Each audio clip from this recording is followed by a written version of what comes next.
Well, so seeing how a prior video I did on one of these stand fans performed really well as far as views and interactions go, I figured I would do another one. These are some common issues that I've run into with these fans. They haven't changed them in about, I don't know, 30, 40 years, but normally I pick these things up at the curb like this one. They still look to be in really good shape, and honestly, there's nothing wrong with them. Usually they're thrown away for a few reasons. Either they just flat out don't work, or they make noise, which is very common, or something is broken. This one, with this style, these love to break right here. Unfortunately, unless you have a donor fan with donor parts, there's no real easy way to fix that. You can tape it, that'll buy you some time, but eventually it will just start falling down like that.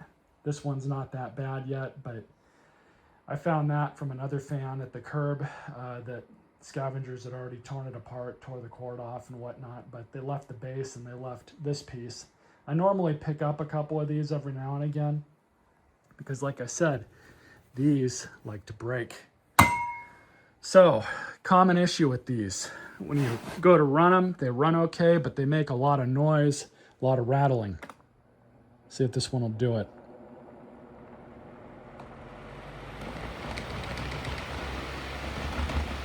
It was more rattly earlier, so I can't really demonstrate the noise it was making, I guess. But common issue. So first, you can kind of hear it now. First, unplug your machine and then take your grill off. These plastic grills are pretty easy to take off. Some of them will have the metal retainers that you'll have to kind of pry up. Sometimes those can be kind of a pain to get off, but these, pretty easy. So, very, very common issue I find with these, and why people throw them away, believe it or not, is they make noise. They rattle. And this one does it when I force it. This thing is loose. You always want to tighten this. But there's also another piece that you need to look at. Take your blades off. You have this right here. This one's loose as well. Now, in order to have a more somewhat permanent fix, you can get a little bit of thread locker. I'll link some in the description. You don't need much, like a drop or two drops, like one here, one here. The blue Loctite type stuff. You can put that on, tighten this down, and it will hold it. Now, if you have to take it back off, you may or may not risk breaking the plastic at some point, but that's kind of a fix it and forget it type fix. So we just tightened this. That was an issue. While you have your blades off, you can go ahead and clean them up. I've already vacuumed out the inside of this grill, the inside of that grill, and the blades themselves, so I'm happy with how these are right now. Go ahead and put your blades back on. Grab your cap.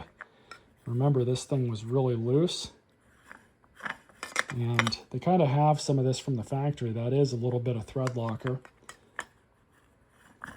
But we'll go ahead and just tighten this back up. Plug it back in. And turn it back on.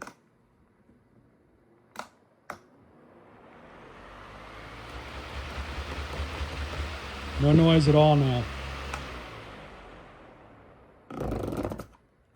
So you see how it's not flopping around like it was?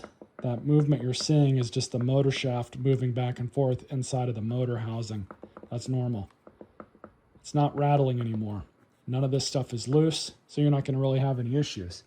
So we can go ahead and throw this back on. This just snaps on. These are kind of annoying sometimes to get back on, especially with one hand holding a camera. Second issue I've seen with these is they will just flat out not work. Well, there's kind of two reasons that this can happen on these fans. Normally what happens is people will let the back here get so full of dirt, dust, debris, dust bunnies, you name it, it'll get sucked in there.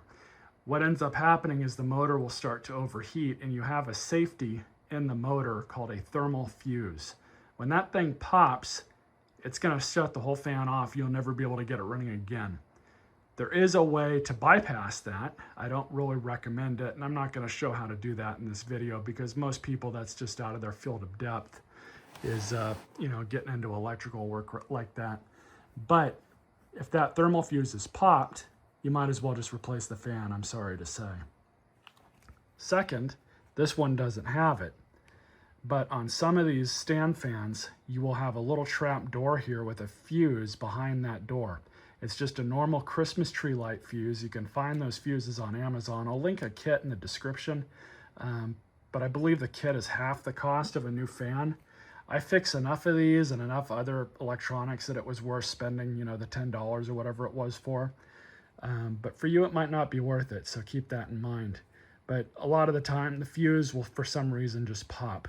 I don't know if it'll be a circuit issue with whoever's trying to plug the fan into something and it shorts or who knows what, but it'll pop the fuse, and that's another safety that these have. I've found a lot of small electronics, not just fans, that just do not work, and they'll have these little fuses inside of the plugs, and those will be popped. Replacing the fuse will honestly, usually fix the issue. Now finally, we'll get to this piece.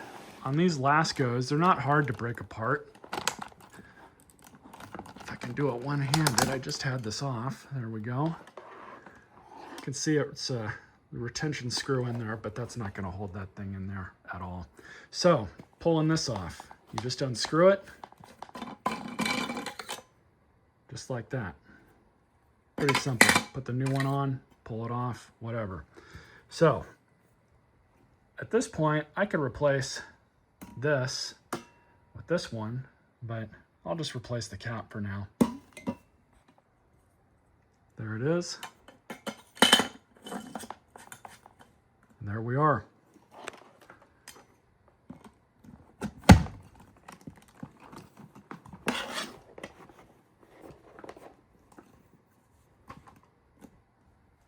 Perfect. So hopefully this helped save you some money. People don't have a lot of money right now and trying to stretch your dollar. This will be something that you can definitely do, especially if you find one of these on the curb and you just look over the few things that I've mentioned here.